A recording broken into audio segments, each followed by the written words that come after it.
Arkadaşlar hepinize selamlar. Bugün efsane bir araba çekiyoruz. Mengerler, Mercedes, Davutpaşa'dayım. Öyle böyle araba değil. Bugüne kadar çektiğim en pahalı, en lüks, en sportif, en hızlı, en güçlü. Yani enin sonuna ne gelirse gelsin onu karşılayabilecek bir araba var. Tam şu an karşımda, camın arkasında. Görebiliyor musunuz bilmiyorum ama arkamda Mercedes, AMG GT 63 var.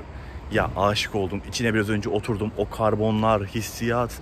Ya ama araba çok farklı ya. GT 63 aşırı derecede farklı bir araba. Birazdan bütün detaylarına bakacağız. Size bilgiler vereceğim. İçeride güzel güzel bakacağız. İnceleyeceğiz. Umarım videoyu beğenirsiniz. Hemen videoya geçmek istiyorum. Hemen arabanın yanına geçmek istiyorum. Ama öncelikle kanala abone olmayı, videoyu beğenmeyi unutmayın. Sizler için koşturuyorum. İnşallah yakında 100.000 olacağız. Benim şu anki ilk amacım 100.000. Sizlerin desteğini bekliyorum. O izleyip kaçanlar lütfen abone olun. Hadi bakalım. Gelin içeri geçiyoruz. Çok güzel, çok. Bak tam böyle en güzel köşede. Şunun duruşa bakar mısınız ya? Karşınızda 630 beygirlik Mercedes AMG GT bulunuyor. Bu GT'nin 63 versiyonu, bunun 43 ve 53 versiyonları da var. 43 ve 53'te 3000 motor bulunuyor. Bu araçta 4000 bir benzinli motor mevcut. Şöyle güzel bir önce çizgilerine bakın. Boş verin motorunu. Şunun duruşuna bakar mısınız? Var mı bundan daha güzel? Yani bunun şimdi denkleri var, Mercedes, BMW'de 8 serisi var ama abi bu araba çok farklı duruyor, ben size söyleyeyim. Yani onlara göre çok daha farklı duruyor. Tamamen dop dolu. Aklınıza gelecek her şey var. Size şöyle hem fiyatını da göstereyim. 6 milyonluk yani 5 milyon 979 binlik bir fiyata sahip bu araba. Bu arada teknik verilerinde 900 Nm torku mevcut. 3.2 saniyede sıfırdan 100'e çıkabiliyor. Bunlar mükemmel değerler. Öyle söyleyeyim.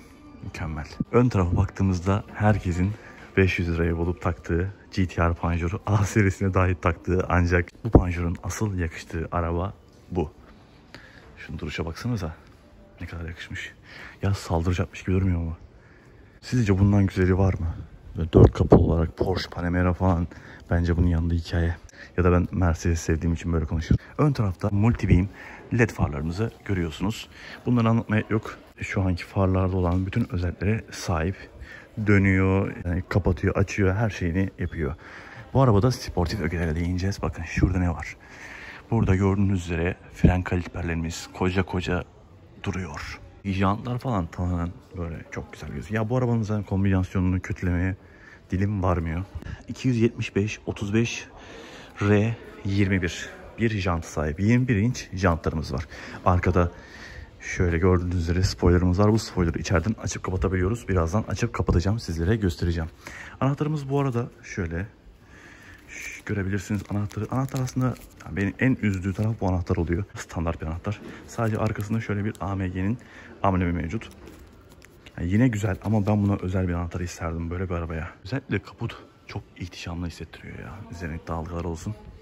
Mükemmel hissettiriyor. Arkayı pek fazla göstermiyorum ama arka tarafta ön taraftan farksız. Gayet kaliteli ve güzel. Ben direkt içine geçmek istiyorum. İçi de çok hoş. Çok insanı mutlu ediyor. Şöyle bakabilirsiniz. Şimdi bu araçta arkadaşlar 9 ileri bir şanzıman var ama şimdi bu şanzıman bildiğiniz o diğer şanzımanlarla hiç alakası yok. Hatta GT43 ve 53 ile de alakası yok. Yani bu araba GT43 ve 53'ten çok farklı bir araba, onu söyleyeyim sizlere. Kıyaslanamayacak derecede farklar var. Şanzıman dediğim gibi farklı. Motor el yapımı bu araçta. El yapımı, diğerlerinde seri üretim motor kullanılıyor. Yani bakarsanız aslında aynı araba gibi gözükseler de çok büyük farkları var. Bu konuda bilginiz olsun. 63'ler çok özel araçlar. Tabii 43'ler de ulaşılabilir rakamlarda değil ama bu araç özel bir araç. Yakıt değerleri konusunda da size bahsedersem 8.2 litre yakıtı var. Şehir dışında 15.2 litre de şehir içinde bir yakıtı var. Tabii ki bu yakıtları yakalamanız böyle bir arabada mümkün değil. 600 beygir gücünüz var ve yakıt mı düşüneceksiniz? Bence hayır. Spor araçlarda böyle sunroof, işte cam tavan, bu tarz şeyler olmaz. Ancak bu araçta yine bir cam tavan kullanılmış gibi gözüküyor. İçeriden bakarız. Üst tarafımızda böyle spoiler benim hep dikkatimi çeker böyle giderken. Yanımdan böyle arabalar geçtiğinde çok merak ederim. Spoiler'da böyle detaylıca baktığınızda şekilde. Yüksek hızlarda kendi açılıyor. Frenlediğinizde kendi açılıyor. Ancak isterseniz içeriden manuel şekilde açabiliyorsunuz. Şimdi onu da size göstereceğim. Biz içeri geçelim. İçeride devam edelim. Ki tabii ki yani elinizi atıyorsunuz ve kapılar açılıyor. Zaten bunda özellik saymaya gerek yok. Hani siz aklınıza bir şey mi geliyor? O bu arabada var. Öyle düşünün. Anahtarımı bırakayım. Yine içerisi mükemmel bir deri kokusuyla bizi karşıladı. Kapıda vakum tabii ki var. Şöyle koltuğumu biraz geri almak istiyorum. Bu arada koltuğumun da elektrik ayarlarını burada görebilirsiniz. Isıtma, soğutma ve sağ koltuğu ayarlayabileceğiniz bir tuş mevcut. Şurada AMG detaylar dikkatimi çekiyor. Alacak kişi bu jelatinleri söker artık. Hani her şey mükemmel diyeceğim, onu söyleyeyim ben size. Baştan söylüyorum. Çünkü aşık oldum bu arabaya. Zaten aşıktım, ben bu arabayı çok seven biriyim. Bu araba da şu an beni çok mutlu ediyor. Bakalım malzeme kalitesine de değinelim. Şimdi burada ilk dikkatimi çeken içeride bu karbon malzemeler. Bu araçta karbon paket bulunuyor. Direksiyondan tutun, işte ön göğüs, buralar böyle panel, her yer karbondan oluşuyor. Bu arada tabii ki çok tatlı bir vitesimiz de var.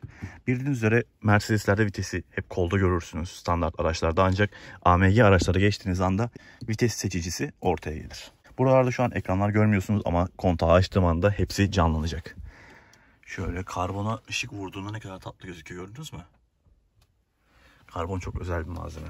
Hem güzel hem de özel dayanıklı bir malzeme. Yukarılarda böyle alkantara malzemeler kullanılmış.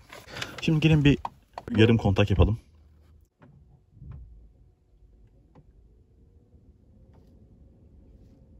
Sesleri duyuyor musunuz? Sağdan soldan gelen sesler mükemmel ya. Acayip derecede sizi keyiflendiren, sürekli bir şeyler arka planda çalışıyor böyle. Hazırlıyor sizi çalıştırmaya. Şimdi direkt şunu göstermek istiyorum. Çoğunuz şunu çok merak ediyordur. Bakın bunda elektronik kontrollü egzoz sesi de var bu arada. Egzoz sesini böyle değiştirebiliyorsunuz. Yüksek ve alçak olarak. Bir de burada spoilerımızı kontrol edebileceğimiz tuş bulunuyor. Ayrıca spoiler'ı şuradan da kontrol edebiliyorsunuz. Bak buradan görüyorsunuz açık olduğunu şu anda. Şimdi ben size bu tuşa basılı tutarak göstereceğim. Nerede bırakırsanız orada duruyor. Spoiler'ı şu an görüyorsunuz. Bak bıraktım, kaldı. İstediğiniz açıda bırakıp indirebiliyorsunuz. Komple indirebilirsiniz. Evet. Bu şekilde tamamen spoiler'ı kapatabilirsiniz. Hatta kapattığınızda buradaki ifade de değişiyor. Start stop off tuşu var. Burada modlar arasında geçiş yapabiliyorsunuz. Ama bak şu, hani bunlar çoğu arabada var ama şu çok önemli, bakın dinleyin. İşte bu. İşte bu ses insanı zevklendiriyor. Koltuk soğutmamı açacağım. Hafiften aşağıdan üflesin. Bu ekranlar aslında aşina olduğunuz ekranlar. E serisinde de bunları görebiliyorsunuz. Ancak buradaki yerleşim çok daha güzel, çok daha aşağıda olduğu için yani daha güzel hissettiriyor, öyle söyleyeyim sizlere. Ekranımız tabii ki dokunmatiği, hızı, bunlar mükemmel, bahsetmeye gerek yok. Özel olan detaylardan bahsedelim. Mesela burada böyle alüminyum detaylar kullanılmış. Buz gibi güzel hissettiriyor. Burada şöyle şanzımanın manuel mi yoksa otomatik mi olmasını buradan ayarlıyorsunuz. Süspansiyonlarımızı sertleştirip yumuşatabiliyoruz. Comfort, Sport ve Sport Plus olarak ESP'mizi buradan off yapabiliyoruz. Bu tarafta sesi arttırıp, baksanıza şu detaya bakar mısınız? Şurada güzel bir gözümüz var. Ben böyle basınca açılıyor zannettim, ancak şöyle açılıyormuş. İçine şöyle bakın. Burada klima tuşları aslında çok aşina olduğumuz bir şekilde. Hani spor bir araba ama bu arabayla böyle güzel spor bir saat yakışabilirdi mesela. Onu şu an istedim. Ekstra o aklıma geldi. Şurada güzel bir saat yakışırdı değil mi? Tamamen deri, yumuşacık bir şekilde. Aynı şekilde buralarda arkadaşlar en alta kadar deri. Çoğu araçta görmediğimiz bir şey. Bu üst taraflar deri, sert. Şöyle yan taraflar deri, buralar karbon. Yani pek bunları anlatmama gerek yok ama çok güzel ya, hisleri, dokunma hisleri mükemmel. Yani umarım sahip olabilirsiniz. Hayal edenler sahip olabilir. Tabii ki bizim ülkemizde çok zor böyle şeyler. Bizim ülkemizi bırakın, bu tüm dünyada çok zor bir şey. Bilginiz olsun. Hani böyle kolay bir şekilde alınan arabalar değil bunlar. Ancak bizler de böyle hani kullanmak nasip olsun, öyle söyleyeyim sizlere. Sahip olmak nasip olsun. Umarım öyle şeyler yaşarsınız. Direksiyona geldiğimizde direksiyon tamamen spor tipi direksiyon. Burada yine aynı o orta konsolda yapabileceğiniz ayarları çok daha kolay, hızlı bir şekilde yapabiliyorsunuz. Buradan da ESP off'u yapabilirsiniz. Ya böyle küçük detaylar, küçük ekranlar, bunlar arabaya daha da böyle bir keyif katmış. Buradan da hızlıca mesela race moduna alabiliyorsunuz. Ya da individual'a geçebiliyorsunuz. Bu şekilde değişiklikler yapabilirsiniz. Bu şekilde değişiklikler olabiliyor. Orta ekranda herhangi bir farklılık var mı? Şu anda mesela burada devri ve hızı çok farklı görüyorum, onu söyleyeyim. 360 bir kadran var sol taraftan, anlayacağınız üzere. 8000 devir. Bir menümüze gelelim bakalım ne var. Bak, AMG performans menüsüymüş arkadaşlar bu. Burada boost, yani kilovatını, Newton metresini görebiliyorsunuz. Gaza basmanızın. G'yi görebiliyorsunuz. Seyir. Bunlar aslında hani diyorum ya, diğer Mercedeslerden de alışık olduğunuz detaylar. Ancak ben sizlere göstereyim. Mesela stillerde ekstra bir stil var mı? Süper Sport'muş bak bu stilin ismi. Zarif saat geldi. Navigasyonumuz elbette var. Yardımcılar, işte şerit takip, öndeki çarpışma önleyici, her şey var aklınıza gelecek. Sportif bakalım. Bunlar hep E serisinde olan detaylar. Bence zaten şimdi bunu kullanan kişiler, biz şu anda inceliyoruz. Bunu kullanan kişiler bence bu göstergelere, ekranlara bence hiçbirine dikkat etmiyor. Çünkü altınızda 630 beygirlik bir araba var. Bunlarla mı uğraşacaksınız, yolda gazlamayı mı düşüneceksiniz? Tabii ki bu uzun yollar, kilometreler yapabileceğiniz konforlu bir araba, onu da söyleyeyim. Ne kadar sportif olsa da konfora önem verilmiş bir araba ama bence bu tarz şeylere dikkat etmezler. Bu arabadan da sürekli Tuzla'da görüyorum. Tuzla'da kafelerin önünde var bir tane. Siz de illa görmüşsünüzdür sahilde. Bakalım torpidomuzun içinde kaplama var mı? Aslında kaplama şurada yok, biliyor musunuz? Allah Allah. Burada farklı bir detay var. Ve ben şunu şu anda çözemedim. Acaba bu ne? Biliyorsanız yazın. İçi çok güzel kaplamaları mevcut. Buraya sanki koku falan mı takılıyor acaba? Bilemedim. Burnmaster sistemimiz var. Bunu maalesef açamayacağım. Şu anda bayide olduğumuz için rahatsız etmek istemiyorum kimseyi. Şurada mesela kamera sistemlerini de görebiliyorsunuz.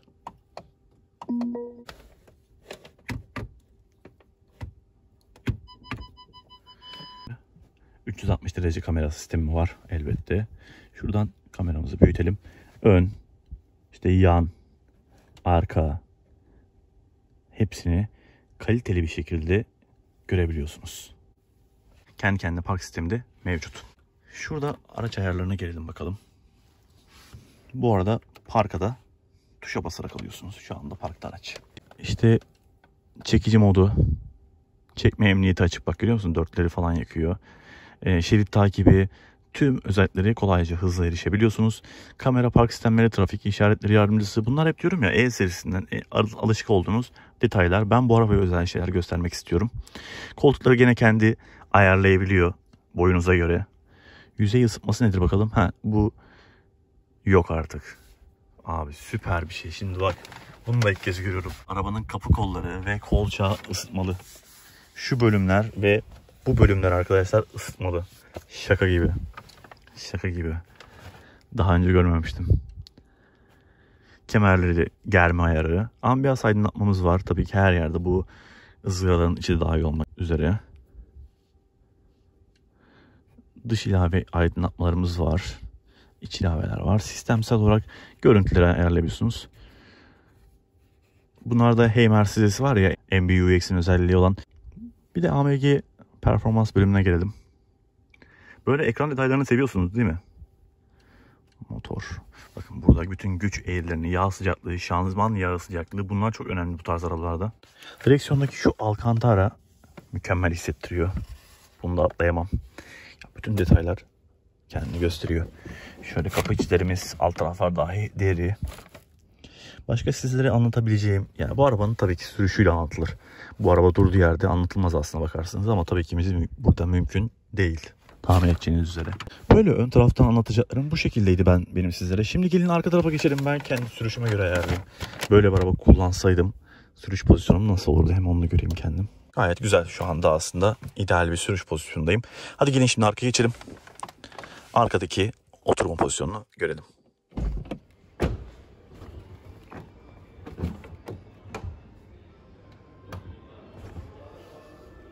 Arkada spoiler kapattığımızda da bu şekilde gözüküyor arkadaşlar. Şöyle yandan bakın. Arka kapı da kocaman.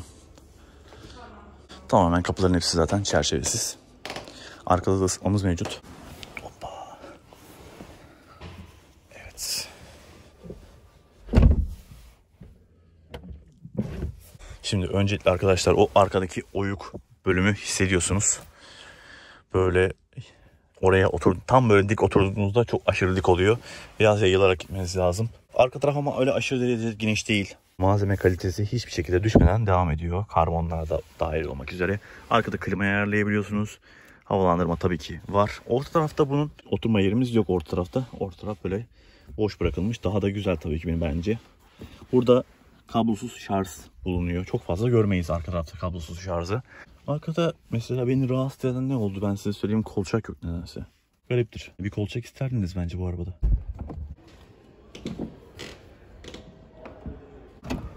Bagaj tabii ki elektrikli. Çok fazla açılmıyor aslına bakarsanız. Bunların ayarı da oluyor genelde. Açma ayarı. Arka tarafta bak AMG'ye özel çanta koymuşlar. Sonrasında paspaslarımız var. Bu arkada şöyle ekipmanlar da bulunuyor. Bu araçlarda böyle Mercedes'lerde bir sepet de geliyor. O da çok hoşuma gidiyor benim. Bir küllüğümüz mevcut. Arkada Burnmaster'ın bir subwoofer'ını görüyorum. Güzel. Şöyle bagajımızı da buradan kapatabiliriz.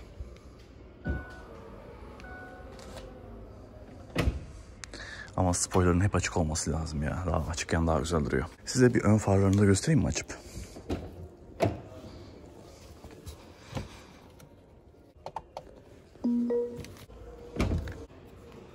Şöyle farlarımız yandığında bu şekilde gözüküyor.